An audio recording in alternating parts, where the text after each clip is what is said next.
बिल्लाहिमिनश्शैतानिर्रजीम बिस्मिल्लाहिर्रहमानिर्रहीम। आपको मेरे थंबनेल से पता चल ही गया होगा कि मैं किस मौजू पे बोलने वाला हूँ। ये मौजू बोलना मेरे लिए बहुत मुश्किल था और मैं आज भी जो बोल रहा हूँ ये मेरा दिल जानता है कि मैं बहुत ही दुखी हूँ और अपने दिल की भड़ास निकालना चाहता हूँ। तभी मैं वीडियो बनाने का मैंने तभी फैसला किया कि मैं अपने दिल की भड़ास निकालना चाहता हूँ। सबसे पहले तो मैं इन लोगों को कभी आलमे दीन, कभी मुफ्ती, कभी मजहबी रहनुमा कह ही नहीं सकता। ये दरअसल वही हैं जिनके बारे में मिसल हमारे पास मशहूर है कि जी दीने मुल्ला फसाद फी सबीलिल्लाह। तो मैं सबसे पहले अपनी गुफ्तगू का आगाज़ करता हूँ। एक नबी करीम सल्लल्लाहु अलैहि वसल्लम की 2-3 हदीसें हैं, उनसे मैं आगाज़ करता हूँ। एक तो नबी करीम सल्लल्लाहु अलैहि वसल्लम ने आज तक अपनी पूरी ज़िंदगी में कभी किसी चर्च को नहीं गिराया, किसी मंदिर को नहीं गिराया, किसी यहूदियों की इबादतगाह को नहीं गिराया। सिर्फ एक इबादतगाह गिराई। वो इबादतगाह क्या थी? वो थी मस्जिद ज़र्रार, जिसमें मुनाफिक अपनी प्लानिंग्स किया करते थे। उस मस्जिद ज़रार को अल्लाह ताला ने नबी करीम सल्लल्लाहु अलैहि वसल्लम ने उसको गिराया और कोई इबादतगाह उन्होंने दुनिया में पूरी ज़िंदगी में कोई इबादतगाह को किसी को नुकसान नहीं पहुंचाया। एक बात। दूसरी बात ये कि जी नबी करीम सल्लल्लाहु अलैहि वसल्लम का फरमान है कि अगर आप इल्म हासिल करो, खा इसके लिए तुम्हें चीन ही जाना पड़े। अब मुझे आप बताएं कि उस दौर में जब नबी करीम सल्लल्लाहु अलैहि वसल्लम ने ये हुक्म अरशाद फरमाया, उस दौर में कभी चीन में भी कोई इस्लामी इल्म था या इस्लाम था? कोई नहीं था। तो अव्वल तो ये कि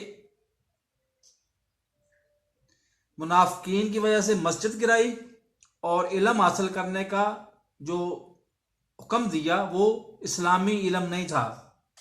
इस्लामी इल्म जो है बहैसियत मुसलमान हमारा फर्ज है, मैं उससे इनकार बिल्कुल भी नहीं कर रहा। तो ये तो हो गई नबी करीम सल्लल्लाहु अलैहि वसल्लम के फरामीन। लेकिन इधर बर्रे सगीर में आ जाए तो बर्रे सगीर में चीदा इन उलमाए सूई कहूँगा कि जिनके पास इल्म तो पूरा है लेकिन वो हमेशा इस्तेमाल अपने पेट की चक्कर में करते हैं और किसी के लिए नहीं इस्तेमाल करते। 1851 से लेके तो 1900 तक टोटल बनते हैं 50 साल। अब 50 साल में अंग्रेज ने 3-4-5 काम किए, इब्तदाई काम वो, और उन पे ऊपर इन उलमा के तबसरों की आपको दूरदार सुनाता हूं। उसने सबसे पहले रेल की पटड़ी बिछाना शुरू की, तो ये उलमा उसमें कूद पड़े कि रेल की पटड़ी दरअसल लोहे के पट्टे हैं और पट्टों को डाल के बांध के ये बर्रे सगीर की जमीन ये अंग्रेज अपने मुल्क में लेके जाना चाहता है, यूके में लेके जाना चाहता है। तो यहां से इनके इल्म का अंदाजा लगा लें कि इनके पास कितना एक इल्म है। उसके बाद जब पटड़ी बिछ गई और उस पर ट्रेन ने चलना शुरू किया तो शुरू में आते थे इंजन, आपने भी देखी होंगे, अभी कल की बात है, इंजन ख़त्म हुए हैं अभी, स्टीम इंजन जिनके ऊपर एक वो बड़ी सी लाइट होती थी और वो कोयले से चलते थे वो इंजन। तो इन्होंने कहा कि जी काला इंजन दरअसल काला दज्जाल है और मुसलमानों की सवारी इस इंजन पर, इस रेल पर हराम है। ये आपको लतीफे नहीं सुना रहा, हकीकत बात बता रहा हूं कि काला इंजन दरअसल काला दज्जाल है। इस पे 70 सफ़े का रसाला लिखा है इन्होंने कि काला इंजन दरअसल काला दज्जाल है, इस पे मुसलमानों की सवारी हराम है। उसके बाद इन्होंने ये फतवा दिया कि मनी ऑर्डर की रकम यहां से किसी भी जगह से दूसरी जगह पे भिजवाना ये भी हराम है। और करते कराते ये पूरी, इसके पीछे पता है कौन सी उलमा की खास जमात कौन सी थी? जमीयत उलमाए हिंद। ये पाकिस्तान जब बन गया तो उसके बाद करते कराते एक दफा इन्हीं के जमीयत उलमाए हिंद, जो बाद में जमीयत पाकिस्तान में आके जमीयत उलमाए इस्लाम बन गई, उसके मुफ्ती महमूद साहब ने कहा कि ना हम पाकिस्तान बनाने के गुनाह में शरीक थे, ना पाकिस्तान तोड़ने में शरीक हैं। यानी अंदाजा लगाएं मेंटालिटी का कि ये इन्होंने कहा कि जी ना हम पाकिस्तान बनाने के गुनाह में शरीक थे, ना पाकिस्तान को तोड़ने में शरीक हैं। वो तो अल्लाह ताला का मैं क्या कहूँ अब ये। अच्छा जी, वो तो हो गया बात। दूसरे नंबर पे ये बात भी आपकी जबान ज़द आम है, हर बंदा ही जानता है कि मुफ्ती महमूद साहब जब जुल्फ़कार अली भुट्टो साहब से मुज़ाकरात करने जाया करते थे तो वो ख़ास किस्म का कोका कोला इनको पिलाया करते थे। उस कोका कोला में क्या चीज़ शामिल होती थी आप खुद समझ सकते हैं। तो एक दफ़ा वो जिसके उन्होंने ज़िम्मे लगाया हुआ था कि इनको ख़ास किस्म की कोका कोला पिलानी है, उसने कहीं वो मतलब मुकव्वियात उसमें डालना भूल गया, तो मुफ्ती महमूद साहब ने खुद भुट्टो साहब से गिला किया कि आज आपकी कोका कोला का मजा नहीं आया। ये इनका जाती किरदार है। तो उसके बाद मैं अपने जाती बीते हुए वाकयात आपको बताता हूँ, क्योंकि मैं भी इनके चुंगल में रहा हूँ 1 साल तकरीबन। अल्हम्दुलिल्लाह कि 1 साल में ही मुझे इनकी असल औकात पता चल गई। मैं इदारा इस्लामियात पे 1999 के एंड पे उधर मतलब गया था, मुलाजमत को मैं करता था और बहुत मामूली मुलाजमत करता था, मैं ड्राइवर था उधर। तो उसके बाद मैं 1 साल तक ही रहा हूँ उधर। इस दौरान एक दफ़ा बड़ी ईद आई तो मुझे हुक्म हुआ कि आप हमारा कैरी डब्बा निकालो और जाके उससे मतलब जामिया अशरफिया जो पुरानी अनारकली में इदारा इस्लामियात की साथ वाली गली में ही वो पुराना जामिया अशरफिया होता था, उधर से गोश्त लेके आओ इनके हिस्से का। अब बात ये थी कि 5-7 जानवर ये खुद करते थे और मतलब 5-6 बकरे और 1 आध भैंस या 1 आध गाय ये खुद करते थे और उधर से भी हिस्सा डालते थे, लेकिन वो सारे का सारा गोश्त मिला के ये फ्रीज़र में मतलब डाल दिया करते थे। मतलब दूसरे लफ्ज़ों में मैं आप क्या कह सकता हूँ, अल्लाह ताला मुझे माफ़ करे कि नौजुबिल्ला ये अपने तहीं धोखा देते थे अल्लाह को भी। ये कुर्बानी का गोश्त बांटते नहीं थे गरीबों में, ना हमसायों में, ना रिश्तेदारों में, ये खुद फ्रीज किया करते थे अपने पास। बहरहाल, और इसका भी सबूत मेरे पास है, कभी जरूरत पड़े तो आपको बता भी दूंगा। तो मैं गोश्त लेने चला गया तो गोश्त उधर मतलब सारे के सारे तोलाबाई फिर रहे थे। तो मेरी ये आदत है कि कई चाहे वो आम आदमी हो चाहे वक्त का फिराउन क्यों ना हो, मैं उससे सवाल करने से बात बिल्कुल भी नहीं आता। तो मैंने उसको कहा कि आप इतना मतलब उन तलबा से सवाल किया कि आप इतने कुरान पाक की तालीम इधर हासिल करते हो, लेकिन आपके आए रोज आपके बारे में ये शिकायतें बड़ी आम है कि आप लवातत ज़नी करते हुए पकड़े जाते हो, तो ये क्या वजह है? तो उन्होंने जो जवाब दिया, मैं अब वो जवाब दोहराने से भी डर रहा हूं। उन्होंने कहा कि जनाब हम जो कुरान पाक पढ़ते हैं ना, ये कुरान पाक होता है गरम,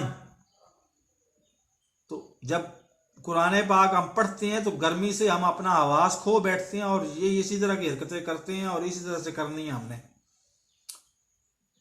मैं तो उस वक्त एक लतीफ़े को याद करके तो चुप कर गया कि जी एक मौलवी साहब थे, वो उनकी मतलब जद्दोजहद करते करते जब 40 साल की उम्र में पहुंचे तो उनके पास 5-7 मदरसे हो गए और मतलब अल्लाह का फजल हो गया। मदरसे हो जाने से मुराद ये होती है कि अल्लाह का फजल हो गया।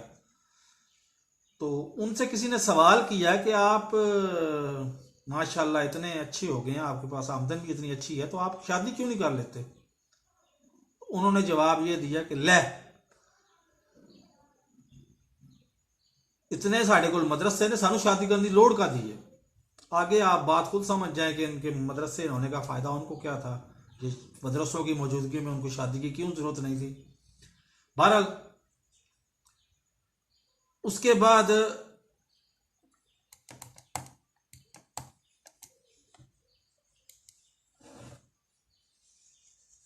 उधर ही रहते हुए हमारे इदारा इस्लामियात के जो मेरे बॉस थे, मेरे वो मतलब नौजुबिल्ला मजाजी मालक थे, मैं तो उनका मुलाजम था, सऊद उस्मानी साहब, उनके सके चचा मुफ्ती तकी उस्मानी साहब, वो भी आते रहते थे, क्योंकि वो थे उस वक्त, वो थे अल्लाह आपका भला करे, शरीयत बेंच, लाहौर हाई कोर्ट के शरीयत बेंच के वो चीफ जस्टिस थे। तो उन्होंने उधर बैठ के फतवा दिया कि सिवाय शिनाख्ती कार्ड के, या फिर अगर आपने सिर्फ हज पर जाना है तो हज पर जाने के पासपोर्ट के लिए तस्वीर ठीक है, अदरवाइज बसूरत दीगर किसी भी मकसद के लिए तस्वीर खिंचवाना हराम है।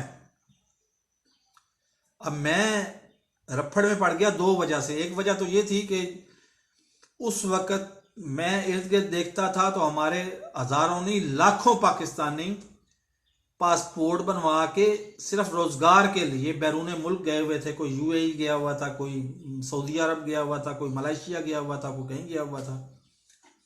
तो मैंने उनसे अर्ज की। अच्छा, दूसरी वजह यह थी कि मैं खुद कोरल ड्रा, इन पेज और फोटोशॉप सीख रहा था कि मैंने खुद ये प्रिंटिंग का काम करना चाहता था। तो मैंने उनसे गुजारिश की कि सर जी ये आपने तस्वीर हराम करार दे दी है, सिर्फ दो जगह पे आपने इजाजत दी है, एक शनाख्ती कार्ड बनाने के लिए, दूसरे नंबर पे हज पर जाने के लिए, पासपोर्ट के लिए। तो जो हज पर नहीं जाते, जो रोजगार कमाने जाते हैं, तो इसका मतलब है वो हराम कमा रहे हैं। तो उन्होंने कहा बिल्कुल वो हराम कमा रहे हैं। मैंने कहा जी ठीक है, और हम जो फोटोशॉप पे और इस पे तस्वीरें 24 घंटे तस्वीरें ठीक करते रहते हैं, ये तस्वीरों को प्रिंटिंग के काबिल बनाते हैं, वो भी हराम है। मैंने कहा जी ठीक है, क्योंकि मैं इस्लाम के बारे में तो मुतलक जाहिल आदमी हूं तो मैंने इस पे बहस करने मुनासिब नहीं समझी। मैंने कहा जी ठीक है, मैंने तो रोजगार कमाना है, मेरे पास एक ही हुनर है कि मैं इन पेज सीखूंगा, कोरल ड्रा सीखूंगा, फोटोशॉप सीखूंगा, उस पे मतलब बना के रोजगार कमाऊंगा। हराम या हलाल का मैं इस काबिल नहीं हूं कि मैं हराम को छोड़ के हलाल के चक्कर में 2 साल इंतजार करता रहूं। मैंने तो कमाना है, सुबह कमाना है तो शाम को खाना है। उन्होंने कहा ये ठीक है, जो कुछ भी हो तस्वीर बहरहाल हराम है। मैंने कहा ठीक है। वही मौलाना, वही तकी उस्मानी साहब आज यूट्यूब पे चैनल बना के तो वो उससे पैसे कमा रहे हैं। अब मुझे पता है पूरी तरह से कि मैं अगर तनकीद करूंगा तो वो यही बताएंगे कि जी मैं तो पैसे कमा के तो मदरसे में गरीब तलबा की मदद करता हूं। अब गरीब तलबा की मदद किस तरह करते हैं आप भी जानते हैं, मैं भी जानता हूं। इस बात को, इस बहस को छोड़ दें, उसके आगे चले जाएं। उनकी हराम तस्वीर को हराम करार देने का फतवा आज भी अदालती फैसले है, इदारा इस्लामियात की ही छपी हुई है किताब, उसको पढ़ लें जाके, उसमें भी तस्वीर हराम करार दी गई है। बयान यही फतवा उसमें भी मौजूद है या फैसला। मैंने कहा ठीक है जी, मैं क्या कर सकता हूं। वो इतने बड़े आलमी मजहबी रहनुमा और मैं बिल्कुल मुतलक जाहिल आदमी, मैं इस पे क्या बहस कर सकता था। बहरहाल तो वो इत्तेफाक की बात थी कि वो ऑर्डर या फतवा आया, वो छपा, उसके साथ ही सऊद उस्मानी साहब की जाती शेर व शायरी की किताब थी कौस। अब अब किस्से लंबे होते जाएंगे। कौस के लिए भी अल्लाह ताला के फजल व करम से 1 लाख इनाम था वज़ीर आज़म अदबी अवार्ड, और 2 लाख मैंने अपने हाथों से तकसीम किया है उनको जिन्होंने अवार्ड देना था। 4 वो बंदे थे, उनमें से 2 अब भी याद हैं, लेकिन उन बातों को छोड़ दें। अच्छा जी, वो तो करते कराते चलते चलाते, ये है बुनियादी औकात इन मुल्लाओं की। फिर आज जब एक बंदा रंगे हाथों पकड़ा गया, और 1-2 दिन नहीं, वो 2 साल मुसलसल 2 साल वो मस्जिद में बैठ के, मदरसे में बैठ के लवातत जनी करता रहा एक स्टूडेंट के साथ, और वो पकड़ा गया। तो क्या आज आप मुझे बताएंगे, क्या पाकिस्तान में मदरसे जिस हालत में चल रहे हैं, जिस शक्ल में चल रहे हैं, इस हालत में इनको चलने का जवाब है आपके पास? नहीं है जवाब आपके पास।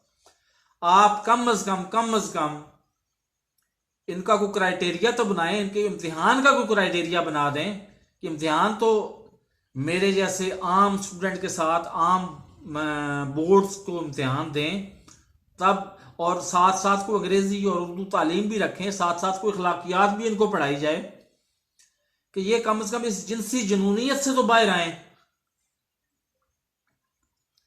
मेरे ख्याल में कोई जवाब नहीं है मदरसों का। मदरसों को फौरी तौर पे बंद करना चाहिए, बैन करना चाहिए, क्योंकि ये लवातत जनी आज ये पहला नहीं है, पहला केस नहीं है, और ना ही ये आखिरी केस है।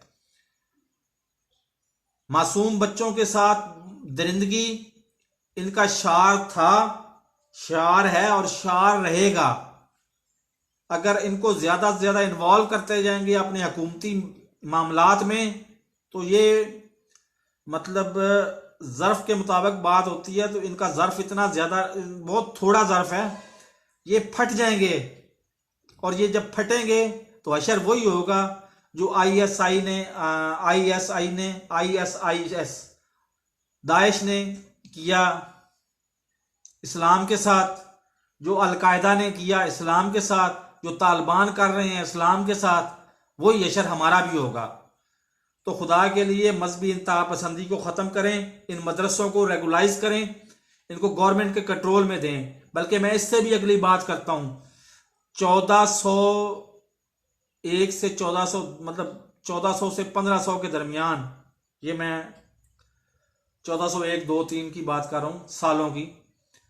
इससे पहले मदरसे, जो इस्लाम जो था ये सरकारी मजहब होता था, मतलब अमीरुल मोमिनीन खुद आके जुमे का खुतबा दिया करता था और वो जुमे की नमाज पढ़ाया करता था।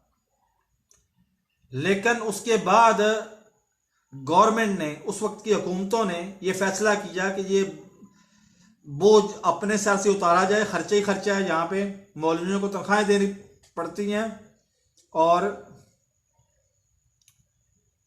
ये बोझ अपने से उतारा जाए। जब से ये मजहब प्राइवेटाइज हुआ है उस वक्त से इस तरह के मुल्ला, अब इस तरह के मुल्ला, अल्लाह ताला हर इंसान बराबर है, लेकिन जिनके पास खाने को रोटी नहीं होती, जो यतीम होते हैं, जो लावारस होते हैं, जो आवारा गर्द लफंगे होते हैं, वो टोपी सर पे पहन के दाढ़ी बढ़ा के मस्जिद में जाके बैठ जाते हैं। उधर उनको मतलब उन्हीं जैसा बड़ा जो है ना, वो कहता है जी कुरान पाक पढ़ो, कुरान पाक पढ़ते पढ़ते अचानक भी पता चलता है कि ये मजहबी रहनुमा बन गए हैं। हरकतें उनकी वही होती हैं लवातत जनी वाली, जो करता हुआ ये बंदा पकड़ा गया है। इस बंदे के ऊपर 3-4 मुकदमात होने चाहिए। पहला मुकदमा लवातत जनी का, दूसरा मुकदमा मस्जिद में लवातत जनी का, मस्जिद की बेरुमती, तीसरा मुकदमा मुबैना तौर पर, मुझे अब पता नहीं है, मुबैना तौर पर अगर उसके हाथ में कोई इस्लामी किताब थी, हदीस की किताब थी, या कुरान पाक नौजुबिल्ला था और उसकी मौजूदगी में ये इस तरह की हरकत कर रहा है, तो फिर वो भी मुकदमा होना चाहिए इसके ऊपर। और इसके ऊपर पूरे का पूरा कानून के मुताबिक ज्यादा से ज्यादा सजा दी जानी चाहिए इसके ऊपर। और खुदा के लिए आइंदा से इन लोगों से, इन गलाजतों से बचने के लिए मदरसों को रेगुलाइज करें। ये मदरसे हमें ले डूबेंगे। बहुत बहुत शुक्रिया मेरे नाजरीन, मेरी माओ बहनों, इस चैनल को सब्सक्राइब करें, मेरी वीडियो को ज़्यादा से ज़्यादा लोगों में शेयर करें। अगर कोई बात आपको नापसंद आई है तो कमेंट सेक्शन में लाजमी बताएं। आपका बहुत बहुत शुक्रिया। अल्लाह हाफिज़।